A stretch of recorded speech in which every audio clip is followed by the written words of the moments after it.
আসসালামু আলাইকুম প্রিয় শিক্ষার্থীবৃন্দরা, কেমন আছো সবাই? আশা করি সবাই বাসায় সুস্থ আছো। আজকে আমরা আবারও অনলাইন ক্লাসের জন্য চলে আসলাম। আমি ফারজানা আফরোজ, প্রভাষক, ফিনান্স, ব্যাংকিং ও বীমা, আরামবাগ হাই স্কুল ও কলেজে। আজকে আমি তোমাদের ষষ্ঠ অধ্যায়ে অঙ্ক করাবো। এই কারণে সর্বপ্রথম আমাদেরকে প্রথমে সূত্রগুলো একটু জানতে হবে। আমরা প্রথম পত্রের ষষ্ঠ অধ্যায়ের তোমার দীর্ঘমেয়াদী অর্থায়নের অঙ্কগুলো করব। সর্বপ্রথম আমাকে এই চারটা সূত্র ভালো করে জানতে হবে। সূত্রগুলো জানা থাকলে সবাই সুন্দর মতো অঙ্ক করতে পারবে। সর্বপ্রথম আমরা বন্ডের মূল্যর জন্য সূত্রটা আগে জানি। বন্ডের মূল্য বলতে বোঝায় তুমি একটা বন্ড কোথাও বিনিয়োগ করলে সেই বন্ডের মূল্যটা কিভাবে নির্ণয় করবো, তার জন্য দুটো সূত্র জানতে হবে। এক হচ্ছে পরিশোধযোগ্য, দুই অপরিশোধযোগ্য। পরিশোধযোগ্য বলতে কি বোঝাচ্ছে, অর্থাৎ তুমি বন্ডটা যেখানে বিনিয়োগ করছো, কত বছরের জন্য বিনিয়োগ করছো, সেটাকে বলা হয় পরিশোধযোগ্য বন্ডের মূল্য। আর যদি তুমি কোথাও বন্ড বিনিয়োগ করো এবং সেটা কোনো বছর উল্লেখ করা না থাকে কত বছরের জন্য করছো, সেটাকে বলা হয় অপরিশোধযোগ্য বন্ডের মূল্য। তাহলে পরিশোধযোগ্য বন্ডের মূল্য নির্ণয় করার সূত্র হচ্ছে I bracket 1 minus 1 divided 1 plus k to the power n divided k plus mb or rb divided by 1 plus k to the power n। অপরিশোধযোগ্য বন্ডের মূল্য সূত্র হচ্ছে I divided by k। মেয়াদ পূর্তিতে সেকেন্ড সূত্র, মেয়াদ পূর্তিতে I এর হার YTM ইনটু ম্যাচুরিটি, অর্থাৎ তোমার মেয়াদ শেষ হয়ে গেলে একটি বন্ডের মূল্য কতটুকু দাঁড়াবে সেটা বের করা হয় ইনটু ম্যাচুরিটির দ্বারা। ইনটু ম্যাচুরিটি নির্ণয়ের সূত্র ID plus MB or RB minus B0 divided A whole divided MB or RB plus B0 divided by 2। Zero coupon বন্ডের মূল্যর ক্ষেত্রে তোমার সূত্র হচ্ছে MB divided 1 plus k two the power n। বর্তমান ইল্ড বা কারেন্ট ইল্ড জানতে হলে তোমাকে বের করতে হবে সূত্রটা CU সমান সমান I ডিভাইডেড বাই V0। অর্থাৎ আমাদের এই সূত্র চারটা যদি ভালো করে জানা থাকে তাহলে আমরা ষষ্ঠ অধ্যায়ে প্রথম পত্রের ষষ্ঠ অধ্যায়ের অঙ্কগুলো খুব সুন্দরভাবে করতে পারবো। এখন দেখো, প্রত্যেকটা জিনিসের আমি একটু ফুল মিনিং তোমাদের লিখে দিচ্ছি, তারপর আমরা অঙ্ক শুরু করব।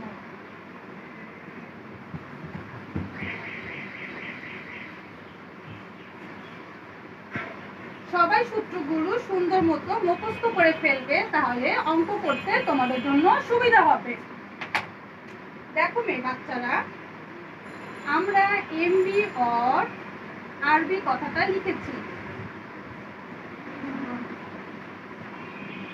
এমবি দ্বারা বোঝানো হচ্ছে মেয়াদ পূর্তির মূল্য, অর্থাৎ ম্যাচুরিটি ভ্যালু। ম্যাচুরিটি ভ্যালু সবাই একটু খাতা কলম নিয়ে লিখে ফেলো। এমবি অর আরবি দ্বারা একই জিনিস বোঝাচ্ছে, অর্থাৎ মেয়াদ পূর্তিতে তোমার বন্ডের মূল্যটা কত দাঁড়াচ্ছে সেটাকে বোঝাচ্ছে।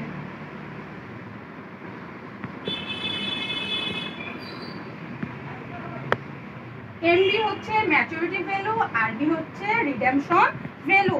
তারপর আমাদের সূত্রের মধ্যে ছিল কে। কে দ্বারা কি বোঝানো হচ্ছে, অর্থাৎ কে দ্বারা তোমার বোঝানো হচ্ছে যে তোমার ইন্টারেস্ট কস্ট অফ ভ্যালু, অর্থাৎ প্রয়োজনীয় আয়ের হারকে দ্বারা কে বোঝানো হচ্ছে।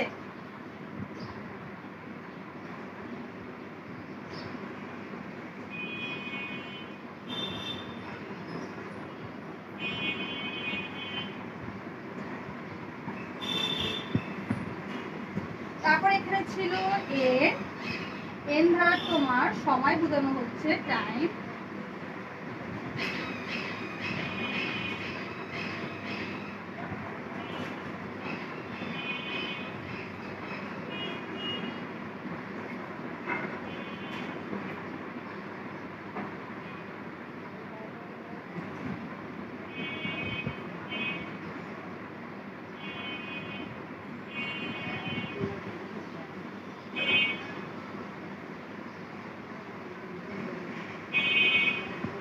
দ্বারা বোঝানো হচ্ছে কুপন, ইন্টারেস্ট,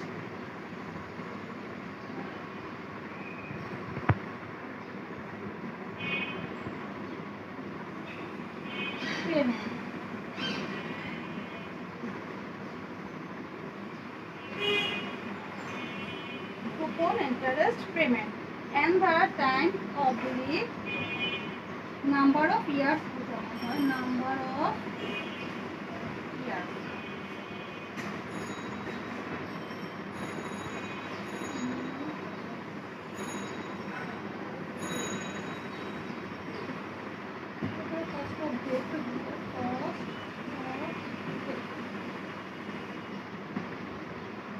বাচ্চারা, শিক্ষার্থীবৃন্দরা, তোমরা একটু দেখো, আমরা প্রত্যেকটা জিনিস একটু ফুল মিলিং আগে জেনে নিই, তাহলে অঙ্ক করতে আমাদের জন্য সুবিধা হবে। তাহলে দেখো, আমরা এমবি দ্বারা ম্যাচুরিটি ভ্যালু বোঝাচ্ছি, আরপি দ্বারা রিডেমশন ভ্যালু বুঝছি, কে দ্বারা কস্ট অফ ডেট, এন দ্বারা নাম্বার অফ ইয়ার, আই দ্বারা কুপন ইন্টারেস্ট পেমেন্ট, অর্থাৎ আমাদের প্রত্যেকটা বন্ডের জন্য কত পার্সেন্ট করে ইন্টারেস্ট দেওয়া হচ্ছে সেটা আই দ্বারা বোঝানো হয়। চলো সবাই মিলে আমরা একটা অঙ্ক করি। হাতে হাতে অঙ্ক করলে আমাদের এই অধ্যায়টা, অঙ্কগুলো পড়ার ফলে অধ্যায়টা সম্পর্কে আরো বিস্তারিত জানতে পারবো। আমরা আজকে বন্ডের মূল্য নির্ণয় করার একটা অঙ্ক করব সবাই মিলে। সবাই খাতা কলম নিয়ে বসে পড়েছো নিশ্চয়। সবাই আমার সাথে সাথে অঙ্কের প্রশ্নটা একটু তুলে নাও, তাহলে অঙ্কটা করতে তোমাদের জন্য সুবিধা হবে। মনে করো, আমি তোমাদের জন্য প্রশ্নটা তুলে দিচ্ছি। একটি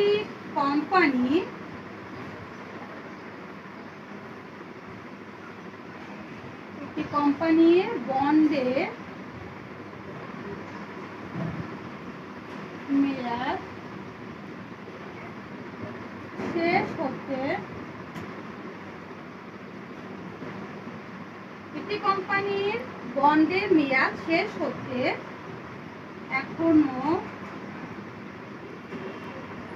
10 বছর বাকি। বন্ডটির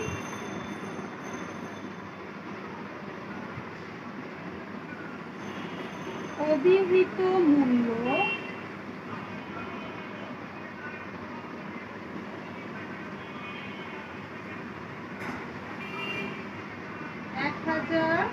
টাকা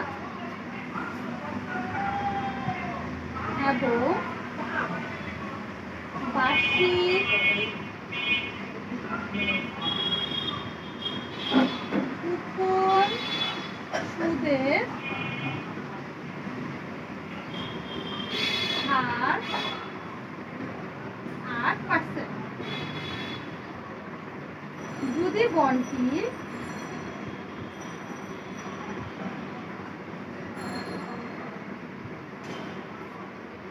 বন্ডটি প্রয়োজনীয়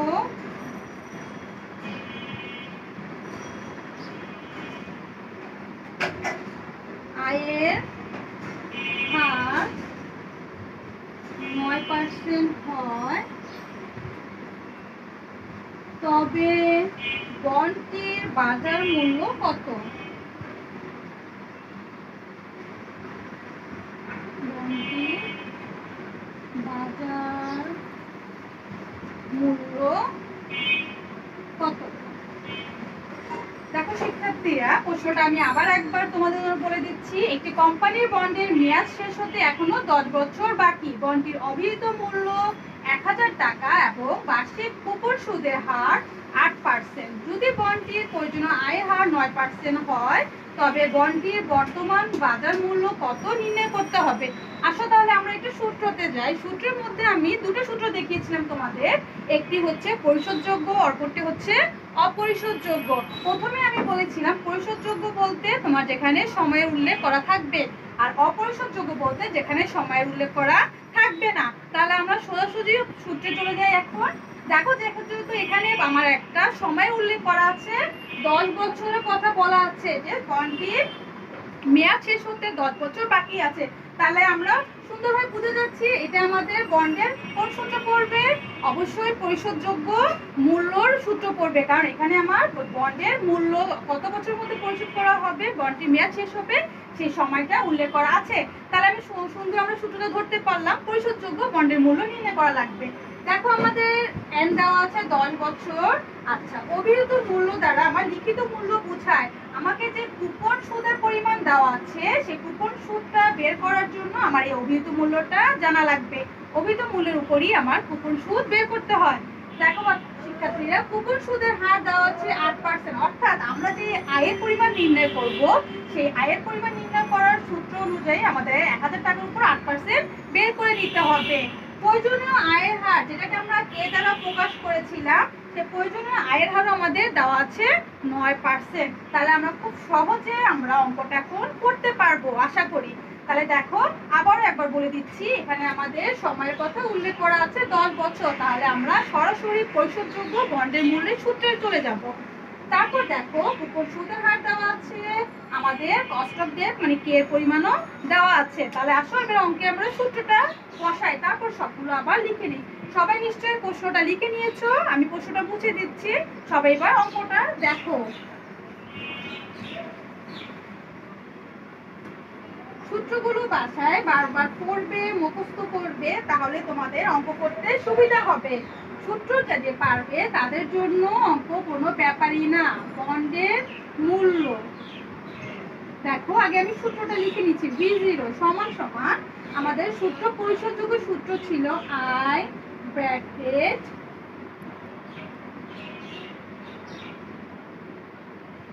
1 minus 1 plus k to the power n divided by k bracket plus যেটা লেখো mb আর rb একই কথা, আমি mb কথাটা উল্লেখ করলাম। কেউ ভেবো না rb লিখলে কেটে দিবে না শিক্ষার্থীরা, rb আর mb দ্বারা একই জিনিস বোঝাচ্ছে। সবাই একটু খেয়াল করো। এই হচ্ছে আমার বন্ডের মূল্য নির্ণয় করার সূত্র। বন্ডের মূল্য নির্ণয় করার সূত্রটা আমরা পেয়ে গেলাম। এখন দেখো আমরা যা যা পেয়েছিলাম সেগুলোর সংক্ষিপ্ত অনুযায়ী সবগুলো মান আগে একটু বসায় নেই, তাহলে আমাদের অঙ্কটা করতে সুবিধা হবে। দেখো শিক্ষার্থীবৃন্দরা, আমাদের অভিহিত মূল্য ছিল, অভিহিত মূল্য দেওয়া ছিল 1000 টাকা। আমাদের ইন্টারেস্টের পরিমাণ বের করার জন্য আমার অভিহিত মূল্যটা জানা লাগবে, অর্থাৎ আয়ের পরিমাণটা বের করতে চাচ্ছি। আমার আয়ের পরিমাণ বের করার জন্য অভিহিত মূল্যটা লাগবে। ওখানে আমারও প্রশ্নের মধ্যে কুপন সুদের হার ছিল 8%। তাহলে এই 1000 টাকার 8% আমাকে বের করে দিতে হবে। সবাই নিশ্চয়ই ক্যালকুলেটর সামনে রেখেছো। 1000 টাকার 8% বের করলে হয় 80 টাকা। আমরা ইন্টারেস্টের পরিমাণ বের করে ফেললাম। এর পরিমাণ কে আর কেডি একই কথা, এখানে কেডি পরিমাণ লিখে দিলাম। কস্ট অফ ডেট কেডির আমার মান দেওয়া ছিল 9%। তাহলে দেখো কেডি হচ্ছে 9%। আমরা অঙ্ক করার সময় এটাকে একটু ভেঙে নিতে হবে। 9% বা আমরা 9% কে ভাঙবো কিভাবে? এই 9 কে 100 দ্বারা ভাগ করলে এটা আমার পার্সেন্টেজ ভাঙা হয়ে যাচ্ছে 0.09। 9% কেও ভেঙে নিলাম। তাহলে দেখো অভিহিত মূল্য দেওয়া আছে, আয়ের পরিমাণ বের করলাম, আমাদের ক্রেডিট পরিমাণও দেওয়া আছে। এবার হচ্ছে এর হচ্ছে সময়, কত সময়ের জন্য বন্ডটা বিনিয়োগ করা হয়েছিল। তাহলে আমার সময় ছিল 10 বছর, সেই 10 বছর এখানে লিখে ফেললাম। দেখো শিক্ষার্থীবৃন্দরা, এই হচ্ছে আমার সূত্রের যা যা দরকার সবকিছু আমার প্রশ্নে দেওয়া ছিল, সেই কারণে সবগুলো আপাতত আমি লিখে তোমাদের দেখিয়ে দিলাম। দেখো এবার আয়ের পরিমাণ আমি পেয়ে গেলাম। আয় সমান সমান 80 টাকা। আমার ক্রেডিট পরিমাণ দেওয়া আছে 9%, যাকে আমি পার্সেন্টেজ ভাঙলে হয় 0.09। আমার এর পরিমাণ দেওয়া আছে 10 বছর, যেটা এখানে পেয়ে গেছি। এবার দেখো এমডির কথা জিজ্ঞেস করতে পারো, ম্যাচুরিটি ভ্যালু। এখানে যেহেতু বলেই দিছে বন্ডটির অভিহিত মূল্য 1000 টাকা এবং অন্য কোনো কিছু যখন বলে দেওয়া নেই, অর্থাৎ মেয়াদ শেষে বন্ডটির মূল্য কত হবে বা বন্ডটি একই মূল্যে বিক্রি করা যাবে কিনা, এগুলো কিছু বলে দেওয়া না থাকলে আমার অভিহিত মূল্য যা এমবির পরিমাণ আমাকে তাই বসাইতে হবে। এমবিও আমি 1000 টাকা বসিয়ে দিব। কিছু উল্লেখ করা না থাকলে অভিহিত মূল্যটাই এমবির ঘরে বসে যাবে। শিক্ষার্থীবৃন্দরা, এই হচ্ছে আমার সূত্রের সমস্ত আইটেম উপাদানগুলো আমি বসিয়ে দিয়েছি। এখন দেখো আমরা সূত্রের মধ্যে কথাগুলো বসানোর পরে আমরা ক্যালকুলেশন করে দেখব অঙ্কটা আমাদের দ্রুত হয়ে গেছে। এবার আসো আমরা সবগুলো মান জায়গা মতো বসিয়ে দিই। সবাই আমার সাথে সাথে অঙ্কটা করে ফেলবে, তাহলে অসুবিধা হবে না। এবার দেখো শিক্ষার্থীরা, তাহলে আমি একটু ক্যালকুলেশনটা তোমাদের দেখিয়ে দেই। আমার ইন্টারেস্টের পরিমাণ ছিল 80 টাকা, আমি 80 টাকা বসিয়েছি।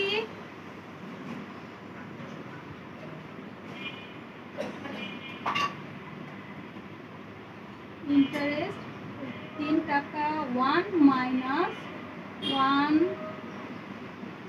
ডিভাইডেড।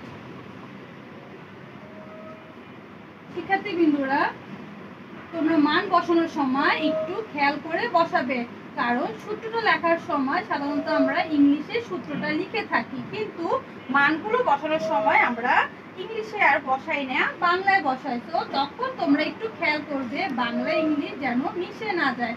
অনেক শিক্ষার্থী বিন্দুরা এই জিনিসটা খেয়াল করতে পারে না, ভুল করে বাংলা ইংলিশ বসিয়ে দেয়। তো এই দিকে তোমরা একটু খেয়াল করবে।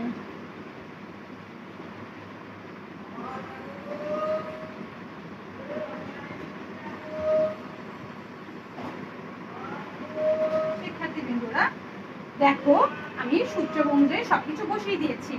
ইন্টারেস্ট 80 টাকা ছিল, 1 এখানে 1 বসিয়েছি, মাইনাস 1 ডিভাইডেড 1 প্লাস কেডির মান ছিল 9%, যাকে আমি ভাঙানোর ফলে অর্থাৎ 100 দিয়ে ভাগ করলে 9% দিয়ে হয় 0.09 bracket whole to the power 10 অর্থাৎ বছরের সংখ্যা 10।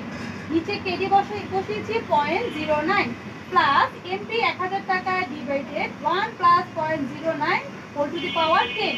এই হচ্ছে আমার সূত্রের সবকিছু বসানো শেষ। দেখো শিক্ষার্থীরা, এই জিনিসটি যদি ঠিক মতো তোমরা বসাতে পারো তাহলে তোমাদের অঙ্ক করতে সুবিধা হবে। এবার তোমরা আস্তে আস্তে ক্যালকুলেশন করে ফেলবে। দেখো ক্যালকুলেশন করার সময় তোমরা হয় ভেঙে ভেঙে করতে পারো, আর নতুবা একেবারে ক্যালকুলেটরে ক্যালকুলেশনটা করে ফেলতে পারো। সবার জন্য বলবো, আলাদা আলাদা করতে গিয়ে যদি ঝামেলা হয়ে যায় তাহলে তোমরা একেবারেই ক্যালকুলেশন করে ফেলবে। যার যেভাবে সুবিধা হয় সে সেভাবে ক্যালকুলেশন করবে। তাহলে দেখো আমি তোমাদের জন্য ক্যালকুলেশনটা একটু দেখিয়ে দিচ্ছি।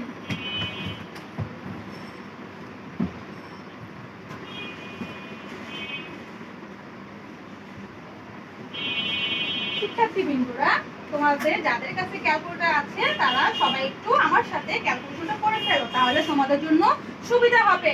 সর্বপ্রথম আমরা এই কাজটুকু আগে করব, অর্থাৎ 1 প্লাস, আমি যেভাবে বলছি তোমরা সেভাবে কাজ করলে সুবিধা হবে। 1 প্লাস, আমি আগে নিচের অংশটুকু কাজ করছি। দেখো 0.09 পাওয়ার 10, কারণ 10 বছর আমার একটা মান চলে এসেছে। আমি এখন 1 ডিভাইডেড এই পাওয়ারের যে মানটা আসছে তার সাথে ভাগ করব। 1 ভাগ অ্যানসার, 1 মাইনাস অ্যানসার ডিভাইডেড 0.09। শিক্ষার্থী বিন্দুরা, দেখো এবার আমার এখানে অ্যানসার এসেছে 6.4176 এবার দেখো একটু শিক্ষার্থী বিন্দুরা, আমার এখানে আসছে 6.41765777, আরো অনেক সংখ্যা আসবে। এখন কথা হচ্ছে তুমি কত ঘর পর্যন্ত নিতে চাচ্ছ। আমি এখানে অনেক এতটুকু নিব না, আমি এখানে তোমার 6 ঘর পর্যন্ত নিচ্ছি 10 হাজার পর, আর তুমি 4 ঘর পর্যন্ত নিতে পারো। এখন কথা হচ্ছে 4 ঘর নেওয়ার সময় তোমাকে একটু খেয়াল করতে হবে, অর্থাৎ পঞ্চম ঘরটা যদি 5 বা 5-এর বড় হয় তাহলে চতুর্থ ঘরের সাথে 1 যোগ করে বাকিগুলো আর বসানো লাগে না। দেখো শিক্ষার্থীরা, আমার পঞ্চম ঘরে ছিল 5 অর্থাৎ 5, এই 5টাকে আমি রাখছি না, তাই এটাকে ভ্যানিশ করে আমি এই 6-এর জায়গায় 7 বসাবো, কারণ আগেরটার সাথে 1 যোগ করতে হয়। এতটুকু আমার ক্যালকুলেশন শেষ। এই কাজটুকু আমাকে আগে করতে হবে। আমি একটু ব্র্যাকেট দিলাম, নতুবা অনেক শিক্ষার্থীরা এটা ভুল করে ফেলবে, অর্থাৎ এইটুকুর কাজ এটার সাথে যোগ করে ফেলে অনেকে, কিন্তু না, এতটুকু তোমার আলাদা কাজ। এখন আমি এই অংশটুকুর কাজ করে দেখাচ্ছি। 1 প্লাস 0.09 পাওয়ার 10, 1000 ভাগ অ্যানসার। আমার অ্যানসার আসছে 422.41। দেখো 422.41, সবার নিশ্চয়ই এতটুকু আর এসেছে। এখন আমি এই পুরোটুকু একসাথে গুণ করে দিব। 80 ইন্টু 6.4177। এখানে অ্যান্সার এসেছে 513.416। তার সাথে আমি 422.41 যোগ করব। দেখো 422.41, টোটাল যোগফল আসছে আমার 935.83। দশমিক করে সংখ্যাগুলো আলাদা আলাদা উচ্চারণ করতে হয়। শিক্ষার্থী বিন্দুরা দেখো, এই হচ্ছে আমার মূল অঙ্কটা করা শেষ। আশা করি সবাই এতটুকু বুঝে ফেলেছো। তো সবাই বাসায় সূত্রগুলো পড়বে এবং এই অঙ্কটা আবার প্র্যাকটিস করবে। কোনো সমস্যা হলে অবশ্যই সবাই এই ভিডিওটা লাইক দিয়ে রাখবে এবং যারা সাবস্ক্রাইবার করনি তারা সাবস্ক্রাইবার করে রাখবে। আর যারা আগে সাবস্ক্রাইবার করে রেখেছো তাদের জন্য সুসংবাদ, আমি এত যা আপডেট দিব সেগুলো সব কিছু তোমরা পেয়ে যাবে খুব দ্রুত। তাই এখনই ভিডিওটা লাইক দাও এবং সাবস্ক্রাইবার করে রাখো। আর সমস্যা হলে কমেন্ট বক্সে গিয়ে কমেন্ট করো, বেশি বেশি করে শেয়ার করবে, তাহলে তোমরা জিনিসটা সম্পর্কে আরো ভালোভাবে জানতে পারবে। আশা করি সবাই ভালো থাকবে, সুস্থ থাকবে। পরবর্তী ক্লাসে আবার আমাদের সাথে দেখা হবে। আজকে এতটুকুই রইল। আল্লাহ হাফেজ, আসসালামু আলাইকুম।